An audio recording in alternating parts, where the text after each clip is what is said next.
Hey everyone, Dave here, and thanks for joining me. In my last video, it was all about the Pocket 2 and all the mistakes we make using this tiny gimbal camera. I did receive lots of great comments and questions on the Pocket 2. Then I received this comment from Sabrina.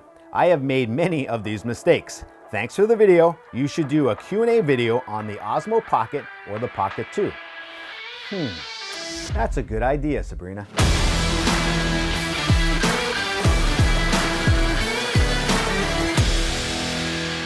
Okay, let's get right to it because I've received a lot of questions on the Pocket 2. First off, I'm no expert. I just use this camera a lot. I love the Osmo Pocket and now the Pocket 2. I use it all the time. So I enjoy making videos on this camera. Now, I've received lots of questions in the past, YouTube, Facebook, Twitter, you name it, and I have no problem answering these questions. Sometimes I don't know the answers and I apologize. But if I do, I don't mind commenting back and helping people out because I have also had a lot of questions on this camera. So one of the first questions I have here is from, actually, you know what? I'm not even gonna lie. I'm not even gonna try to pronounce the name. I apologize already. But greetings, need help when I turn on the Osmo Pocket 2, gimbal faces me, selfie mode. How do I stop it from doing that? The latest firmware is installed. In the menu, I turn off the activate selfie mode. This is a good question. Now, one of the options that does allow you to do is turn it on facing yourself or facing away. So that's great. I love the fact that they give you that option. However, they don't make it very clear that that option exists. So a lot of people turn on the main power button and sure enough, boom, it's in selfie mode and you're like, damn it, I don't want to shoot myself. I want to shoot the action. And one of the great things about this camera is when you power it up, it's almost ready to go. It takes no time to get it set. However, if you do press the power button, it will turn on in selfie mode. But if you press the mode button under the screen to the right, that's one of the mode buttons. If you press and hold that, it will power on as well, but it will power on facing away. So now you're ready to shoot B-roll or anything that's going on. So it is in the firmware. They did leave that information, but of course, we don't all go through the firmware and read that information. So it is there, and that's what you need to do. You have two options of turning it on. Selfie mode with the regular power button on the side and the mode button underneath the screen to the right. All right, hopefully that answers your question. Okay, let's move on to our next question. This is from Shane. He says, nice video. Your shots look so crisp and smooth compared to my shots. Nice to see the companies like Freewell getting gear to smaller creators to review. It's about time. Love the comment on Canadians not getting cold. All right, first of all, that was on my video from Freewell Filters, which I did a review of their filters. They sent it to me for free, which is great, but just because a company sends me something doesn't mean I'm going to give them a positive review. I really appreciate them sending it to me, and it does help that Freewell is a very good company with a good reputation, making great ND filters and glass for cameras. So, truth be told, it ended up being a very good video, and I enjoy using it. As a matter of fact, I used to use Polar Pro, a Polar Pro set of ND. Now I use my Freewell just because it has more options and there's polarizers and that kind of thing. But the Polar Pro version of the ND filters was fantastic. I used it on the Osmo Pocket for, what, a year and a half almost, and I loved it. However, Shane, to answer your question about the footage, it all takes practice and it all takes knowing what settings you're using for the conditions that you're shooting. Now, you asked me this question because it was about ND filters and setting up the proper shutter and the proper ISO to get the shot that you want so your images look crisp and smooth. Look, it all has to do with making sure your settings are proper. Using the ND filter will allow you to get that shutter speed down so you get the 180 rule so that you can have the perfect amount of motion blur. I'm not saying you have to use ND filters, but this will really help control your shutter and make that motion blur look really nice and your footage look really nice. So using ND filters to set the correct shutter speed will really help with your footage.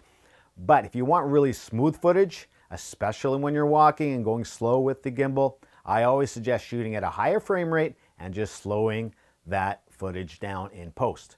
If you can't do that, just go very slow while you're walking to get nice and smooth footage. Look, most gimbals are going to give you a little bit of up and down movement.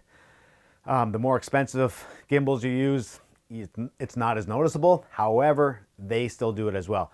The Pocket 2 is so light, so it's really hard to get a very stable shot, especially when you're walking. So Shane, I would suggest using your ND filters and shooting at a higher frame rate and just smoothing your footage down. Go slow to get the shots that you want. Hopefully that answers your question. Thanks, Shane. Okay, so the next question is from Dave, and this is from YouTube. Are you color grading these shots, or are these colors straight out of the camera? That is a good question. Of course, the Osmo Pocket and the Pocket 2 allow you to shoot in 2 color modes, the color profile or cine-like. Cine-like allows it to be more like Canon's C-Log or Sony's Sony-Log, where it's more easy to color grade that footage. You shoot it and it looks kind of grayed out, which is basically what it is, and allows you to add your colors, your dynamic range, your contrast, anything you want to do, your highlights, everything to control your image. It allows you to control your image a little bit better. But do you need to use it? No, you don't need to use it. It depends on what I'm shooting. If I'm shooting something for my YouTube video and I know that I'm outdoors, lots of light, and I'm using the correct ND, sometimes I will just shoot in the regular color profile. Why? Because it saves you time. If you take that footage, you bring it into your post, you go ahead, you whether add a LUT or you go ahead and color correct, which is what I normally do. I like to color correct most of my footage that I shoot in log.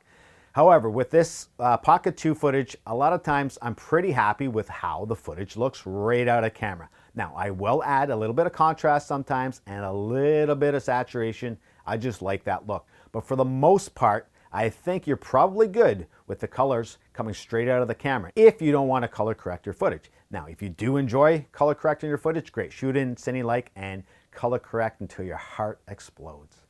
That's weird. Don't allow your heart explode when you're color correcting. That would be weird. Anyways, thanks for the question. Okay, so moving on, we have a question from Tim, and his question is also about ND filters. He says, excellent tips, thank you. About ND filters, I stopped using them and auto gives me better recording experience. The Pocket 2 is a great little beast. Yes, I would agree, it is a great little beast. Now, I like using ND filters for the Pocket 2. Matter of fact, all my cameras, I use ND filters. I love the ones that are built in. That's awesome.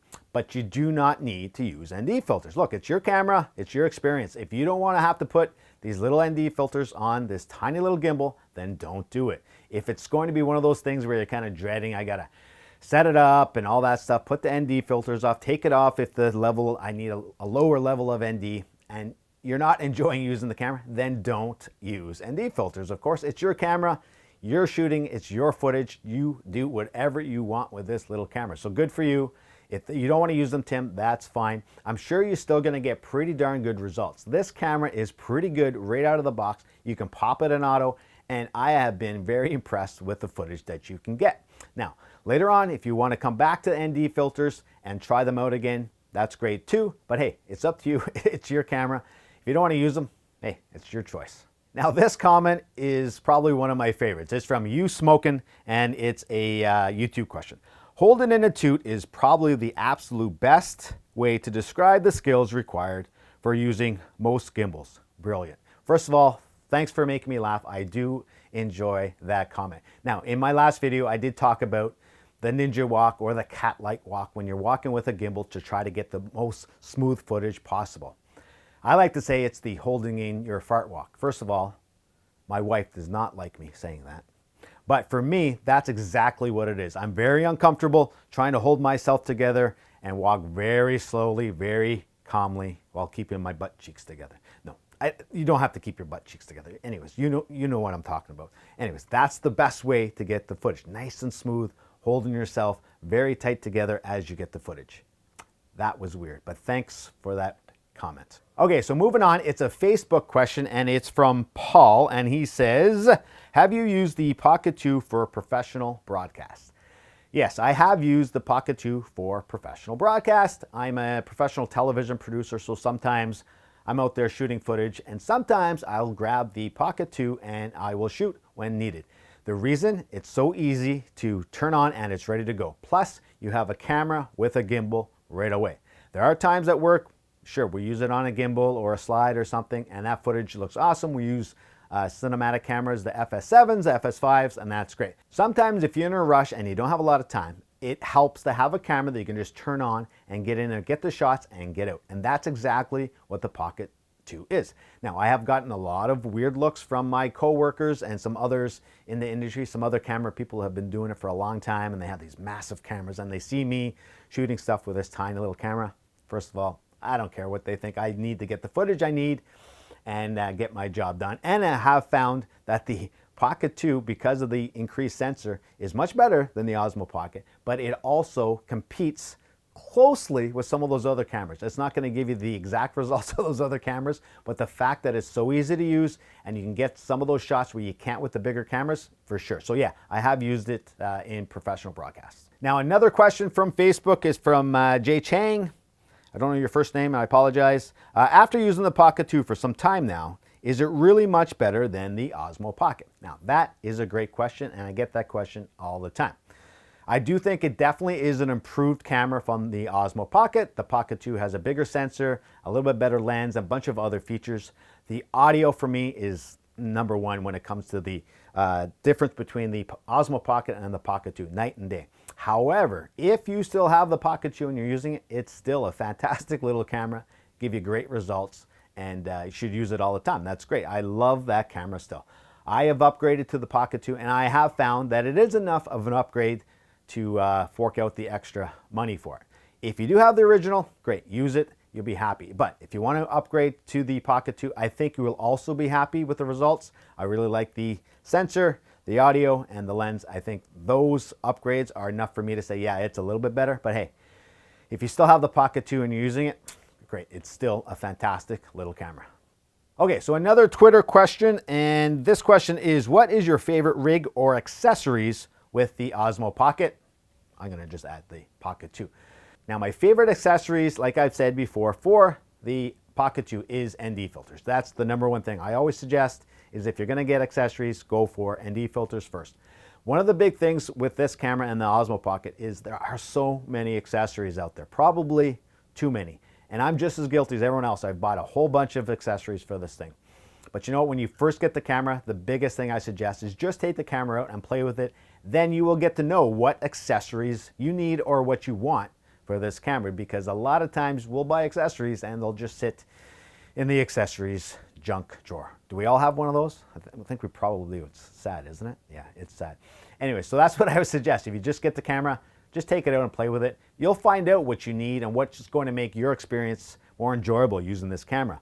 Some accessories are great for this camera. I'm not gonna lie, I love using them.